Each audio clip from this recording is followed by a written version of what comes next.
Armed Jap and puppet soldiers stood on the fringes of the construction site. The overseer, whip in hand, roamed the site like a specter. The eyes of the frightened laborers rolled as they watched Uncle Arhat, his head a mass of blood and mud, pick up a rock and take a couple of steps. Suddenly, he heard a crack behind him. Followed by a drawn-out, stinging pain on his back, he dropped the rock and looked at the grinning overseer. "Your Honor, if you have something to say, say it. Why hit me?" Without a word, the grinning overseer flicked his whip in the air and wrapped it around Uncle Arhat's waist, all but cutting him in half. Two streams of hot, stinging tears oozed out of the corners of Uncle Arhat's eyes, and a blood rushed to his head which began to throb as thought it might split open. "Your Honor," Uncle Arhat protested. His Honor whipped him again. "Your Honor," Uncle Arhat said, "why are you hitting me?" His Honor flicked the whip and grinned until his eyes were mere slits. "Just giving you a taste, you son of a bitch." Uncle Arhat choked off his sobs as his eyes pooled with tears. He bent over, picked up a large rock from the pile, and staggered with it towards the little bridge. The jagged edges dug deeply into his gut and his rib cage, but he didn't feel the pain. The overseer stood rooted to the spot, whip in hand, and Uncle Arhat trembled with fear as he lugged the rock past his gaze. With the whip cutting into his neck, he fell forward, landed on his knees, and hugged the rock to his chest. It tore the skin on his hands and left a deep gash in his chin. Stunned, he began to blubber like a baby. A purple tongue of flame licked out in the emptiness inside his skull. He strained to pull his hands out from under the rock, stood up, and arched his back like a threatened, skinny old tomcat. Just then, a middle-aged man, grinning from ear to ear, walked up. He took a pack of cigarettes out of his pocket and held one up to the overseer, who parted his lips to accept the offering, then waited for the man to light it for him. "Revered one," the man said, "that stinking blockhead isn't worth getting angry over." The overseer exhaled the smoke through his nose and said nothing. Uncle Arhat stared at the whip in his twitching yellow fingers. The middle-aged man stuffed the pack of cigarettes into the pocket of the overseer, who seemed not to notice. Then, snorting lightly, he patted his pocket, turned, and walked away. "Are you new here, elder brother?" the man asked. Uncle Arhat said he was. "You didn't give him anything to grease the skids?" "Those mad dogs dragged me here against my will." "Give him a little money or a pack of cigarettes. He doesn't hit the hard workers, and he doesn't hit the slackers. The only ones he hits are those who have eyes but won't see." All that morning, Uncle Arhat desperately lugged rocks like a man without a soul. The scab on his scalp, baked by the sun, caused terrible pain as it dried and cracked. His hands were raw and bloody, and the stiffened gash on his chin made him drool. The purplish flame kept licking at the inside of his skull, sometimes strong, sometimes weak, but never dying out completely. At noon, a brown truck drove up the barely negotiable road. Dimly, Uncle Arhat heard a shrill whistle and watched the laborers stumble up to the truck. He sat mindlessly on the ground, showing no interest in the truck. The middle-aged man walked over and pulled him to his feet. "Elder brother, come on, it's mealtime. Try some Japanese rice." Uncle Arhat stood up and followed him. Large buckets of snowy white rice were handed down from the truck, along with a basket of white ceramic bowls with blue floral patterns. A fat Chinese stood next to the baskets, handing bowls to the men as they filed past. A skinny Chinese stood beside the buckets, ladling rice. The laborers stood around the truck, wolfing down their food, bare hands serving as chopsticks. The overseer walked up, whip in hand, the enigmatic grin still on his face. The flame in Uncle Arhat's skull blazed, illuminating thoughts of the hard morning that he had tried to cast off. Armed Japanese and puppet sentries walked up and stood around a galvanized iron bucket to eat their lunch. A guard dog with a long snout and trimmed ears sat behind the bucket, its tongue lolling as it watched the laborers. Uncle Arhat counted the dozen or so Japs and the dozen or so puppet soldiers standing around the bucket, eating their lunch. The word escape flashed into his mind. Escape! If he could make it out to the sorghum field, these fuckers wouldn't be able to catch him. The soles of his feet were hot and sweaty. The moment the idea to flee entered his mind, he grew fidgety and anxious. Something was hidden behind the calm, cold grin on the face of the overseer. Whatever it was, it made Uncle Arhat's thoughts grow muddled. The fat Chinese took the bowls from the laborers before they were finished. They licked their lips and stared longingly at the kernels of rice stuck to the sides of the buckets, but didn't dare move. A mule on the northern bank of the river brayed shrilly. Uncle Arhat recognized the familiar sound. Tethered to rolling stones beside the newly plowed roadbed, the listless mules nibbled stalks and leaves of sorghum that had been trampled into the earth. That afternoon, a man in his 20s darted into the sorghum field when he thought the overseer wasn't looking. A bullet followed his path of retreat. He lay motionless on the fringe of the field. The brown truck drove up again as the sun was sinking in the west. Uncle Arhat's digestive system, used to sorghum, was intent on ridding itself of this mildewy white rice, but he forced the food past the knots of his throat. The thought of escape was stronger than ever.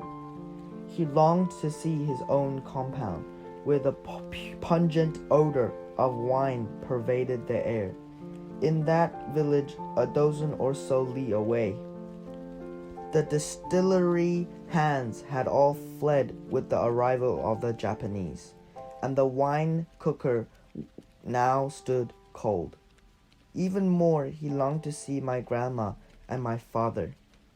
He hadn't forgotten the warmth and contentment she had bestowed upon him alongside the pile of sorghum leaves.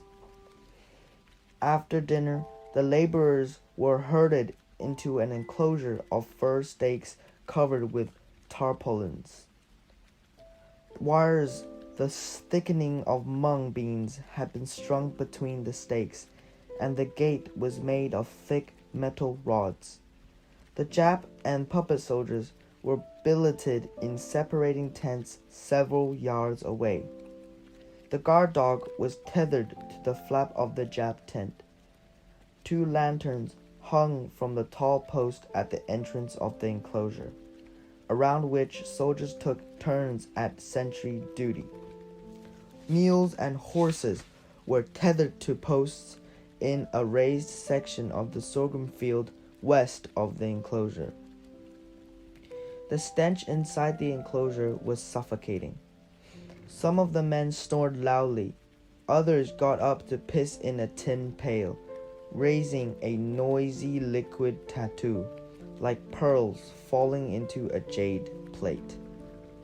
The lanterns cast a pale light, under which the sentries' long shadows flickered. As the night stretched on, the cold became unbearable, and Uncle Arhat couldn't sleep. With his thoughts focused on escape, he lay there not daring to move. Eventually, he fell into a muddled sleep. In his dream, his head felt as though it were being carved by a sharp knife, while his hand felt seared as if he clasped a branding iron. He awoke covered in sweat. His pants were soaked with piss. The shrill crow of a rooster floated over from the distant village. The mules and horses pawed the ground and snorted. Stars winked slyly through holes in the tattered tarpaulin above him.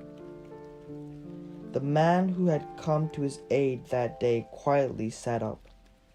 Even in the relative darkness of the enclosure, Uncle Arhat could see his blazing eyes, and could tell that he was no ordinary man. He lay there, watching silently. As the man knelt in the enclosure opening, he raised his arms slowly and deliberately. Uncle Arhat's eyes were riveted on his back and his head, around which hung an aura of mystery. The man took a deep breath, cocked his head, and thrust out his hands, like arrows from a bow, to grab two metal rods. A green glare shot from his eyes and seemed to crackle when it struck an object.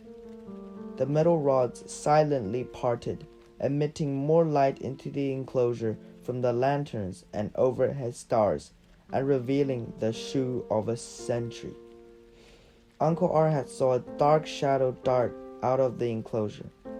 The Jap sentry grunted, then, in the man's vice-like grip, crumpled to the ground. The man picked up the Jap's rifle and slipped silently into the darkness. It took Uncle Arhat a moment to realize what had happened. The middle-aged man had shown him the way to escape. Cautiously, he crawled out through the opening. The dead Jap lay on the ground, face up, one leg still twitching.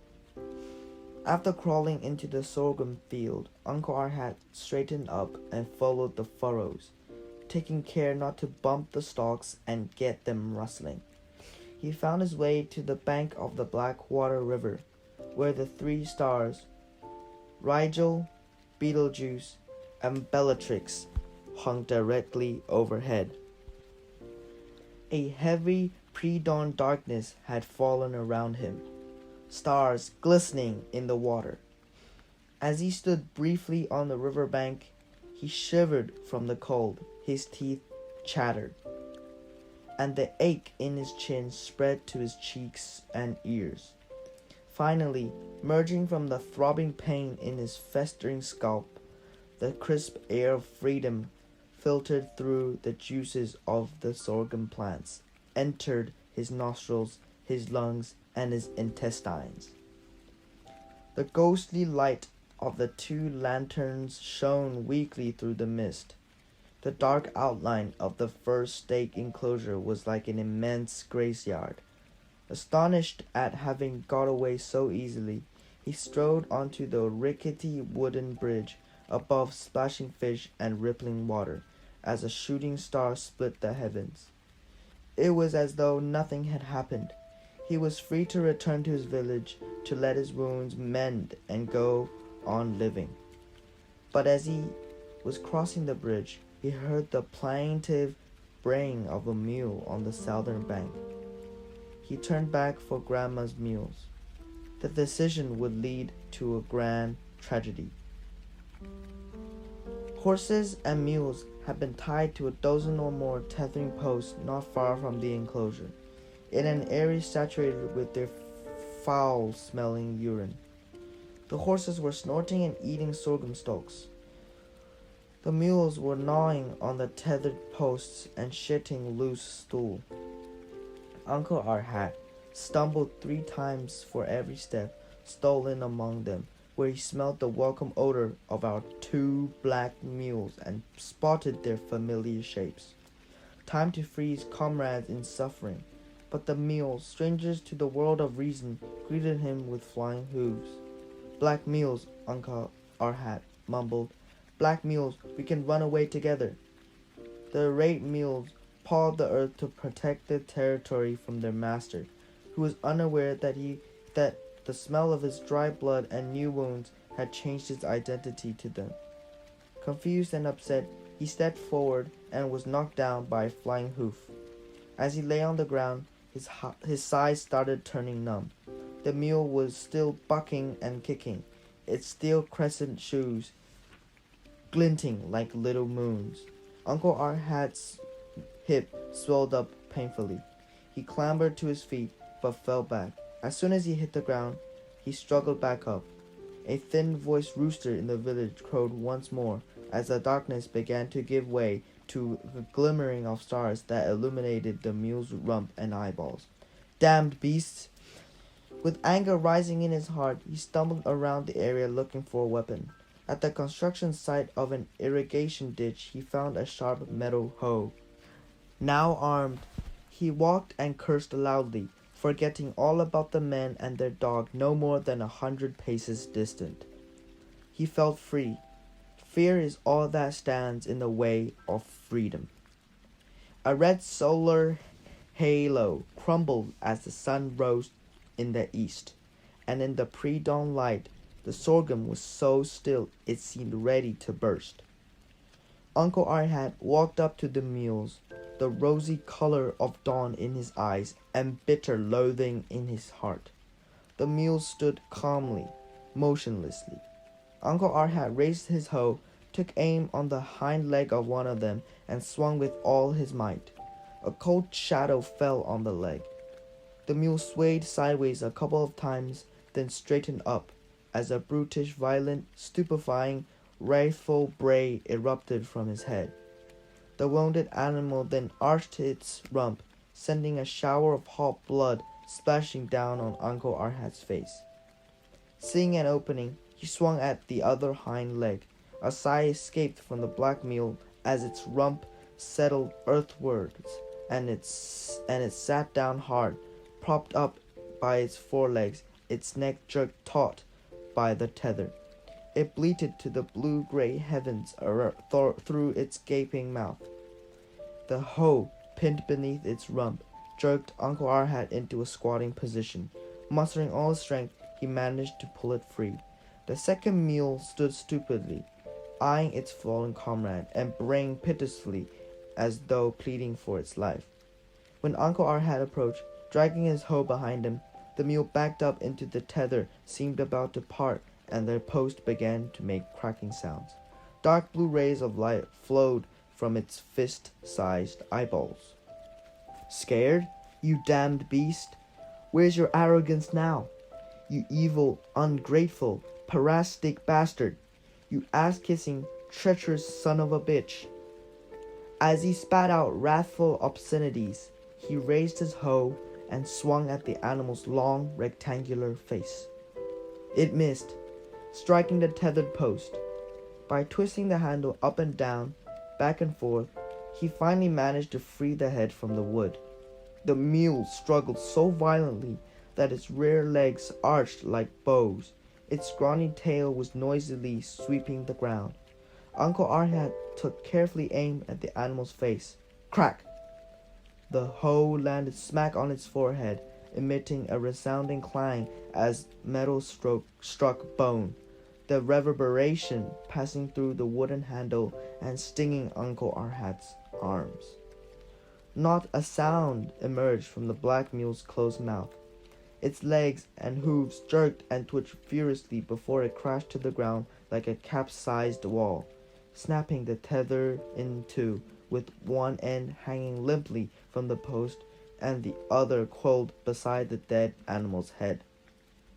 Uncle Arhat watched quietly, his arms at his sides. The shiny wooden handle, buried in the mule's head, pointed to heaven at a jaunty angle. A barking dog, human shouts, dawn. The curving outline of blood-red sun rose above the sorghum field to the east, its rays shining down on the black hole of Uncle Arhat's open mouth.